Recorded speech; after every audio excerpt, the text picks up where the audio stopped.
विधानसभा निवडणुकीच्या तोंडावर पुन्हा एकदा हिंदुत्वावरून राजकारण सुरू झाल्याचं चित्र आहे। यातच छगन भुजबळांच्या एका कृतीनं पुन्हा एकदा सत्ताधारी विरुद्ध विरोधक असा सामना रंगलाय। भुजबळांनी असं नेमकं काय केलं, का भुजबळ विरोधकांसह भाजपच्याही निशाण्यावर आले, जाणून घेऊयात। बजरंग बलीची आरती चालू आहे। होय, आरती नाही, दररोज लागते। थोडा शक्य जरा आवाज जरा कमी केला तर बरं होईल। थोडा वेळ आवाज कमी करा। थोडं पोलिसांना माझं सांगणं आहे, एक 10 मिनिटं भाषण कसं करणार।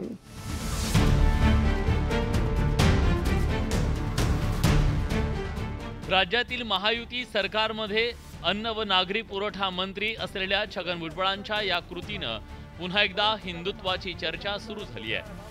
शनिवारी चांदवड हद्दीतल्या रस्त्याचं भूमिपूजन कार्यक्रम भुजबळांच्या हस्ते पार पडला। कार्यक्रमात भुजबळांचं भाषण सुरू होतं, त्याच वेळी अचानक हनुमान चालीसा सुरू झाली। पण भाषणात व्यत्यय येत असल्यानं भुजबळांनी मंदिर प्रशासनाला आवाज कमी करण्याची विनंती केली। पण आधीच देवदेवतांच्या मुद्द्यात पोळून निघालेल्या भुजबळांनी हे प्रकरण उलटू नये म्हणून शेवटी आपणही बजरंग बलीचे भक्त असल्याची पुष्टी जोडली। बजरंग बलीला सांगा, बोल बजरंग बली, तोड दुश्मन की नली। जरा आवाज जरा कमी करा। मी सुद्धा बजरंग बलीचा भक्त आहे बाबा, त्याच्याच आशीर्वादाने सगळं काम सुरू आहे।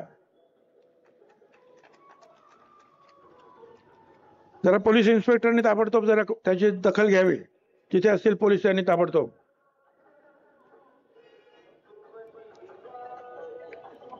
भाषण कसं करणार। पण महाराष्ट्रात सध्या कशावरून काय होईल सांगता येत नाही। त्यामुळे अपेक्षेप्रमाणे रविवारी भुजबळांच्या विधानाचे पडसाद उमटलेच।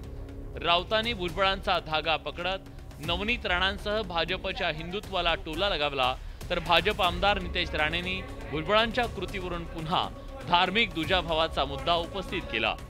त्याच्यावरती अजित पवार साहेबांनी बोललं पाहिजे। त्यांचे नेते जे आहेत बॉस, आणि त्या हनुमान चालीसावाला बाई आहेत अमरावतीतल्या, त्या नाशिकला पोचल्या पाहिजेत आणि भुजबळ फार्मवर त्यांनी हनुमान चालीसा वाचायला पाहिजे। आहे का आता तुमची हिंमत? कारण भुजबळ तुमच्या पक्षाशी संबंधित आहेत। या महाराष्ट्रामध्ये बेकायदेशीरपणे अनेक गोष्टी चालल्या आहेत। आम्ही अगर ह्या छगन भुजबळ साहेबांनी अगर या 5 वेळा जो भोंगा वाजतो मस्जिदीतून तो पण वेळेत बंद करण्यासाठी अगर आवाज उचलला असता आणि मग त्याबरोबर हनुमान चालीसाबद्दल बोलले असते तर त्यांचा मुद्दा सगळ्यांना पटला असता। पण हिंदूंना एक न्याय आणि मुस्लिम धर्मियांना एक न्याय, ह्यावरच आमचा बोट आहे, ह्यावरच आमचा आक्षेप आहे। पुढच्या वेळी जेव्हा आमचे छगन भुजबळ साहेब आज 5 वेळा मस्जिदीवरून वाजणाऱ्या भोंग्यावर पण आक्षेप घेतील, तेव्हा मग त्यांचा मुद्दा आम्हाला पटेल। एकंदरीत ऐन निवडणुकीच्या तोंडावर पुन्हा एकदा महाराष्ट्रात हनुमान चालीसेवरून वाद निर्माण झाल्याचं पाहायला मिळालं।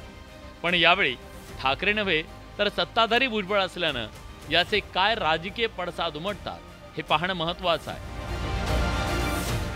Bureau report, news 18 Lokmat.